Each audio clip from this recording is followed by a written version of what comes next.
Hello, in this video we'll be telling you more about Treasury bills. Treasury bills, or T-bills in short, have their pros, their cons, and doing a process of how they're issued. So what T-bills are is that T-bills are basically loan assets issued by the Singapore government. In short, the government will borrow a certain sum of money from the lender or use in public service, for example roadworks, or for a designated period of usually 1 year. In return, the profit percent is given as the lender's profit at the end of 1 year when the T-bills have matured. The profit percent is known as the yield of the T-bill. Now, T-bills are usually issued by the MAS, the Monetary Authority of Singapore. T-bills are purchased at a price lower than what is the current price of the bills, known as the face value.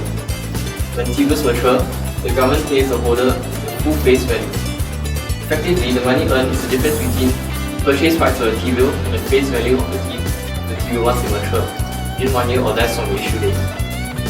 Let's give an example of how they work. You purchase 1,000 units of the T-bill at a yield of 1% per annum. You only need to pay $990 at first, yet you receive $1,000 upon their maturity a year or so later. Now we shall move on to the pros and cons of using T-bills. Firstly, for the pros, you gain a higher yield by putting the money in a T-bill than saving it in a savings deposit. T-bills are affordable. They only require a minimum investment of $1,000. You can invest in multiples of $1,000. T-bills are also safe investments. They are backed by the AAA rated credits of both governments. Let's move on to the cons of T-bills now. Firstly, you will not get a great return as T-bills are exceptionally safe. Also, you might not get back all your investments if your cash runs out before the maturity date. Okay, now let's see an example of how T-bills are issued. T-bills are issued through a competitive bidding process at auctions. Should you wish to buy a T-bill, you can place a bid that is either non-competitive or competitive. In non-competitive bidding, you will receive the full amount of the security earned at the return determined at the auction. In competitive bidding, you have to specify the return you would like to receive. If the return you specify is too high, you will not receive the securities, or just a portion of what you bid for.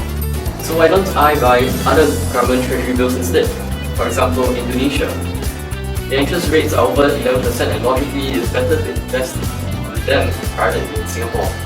Well, different governments have different credit risks, dependent on the political and economical stability of the countries. Countries that offer government securities with higher risk also offers investments with high returns. Well, that marks the end of the video. We hope that you've learned something from T-bills. See you next time.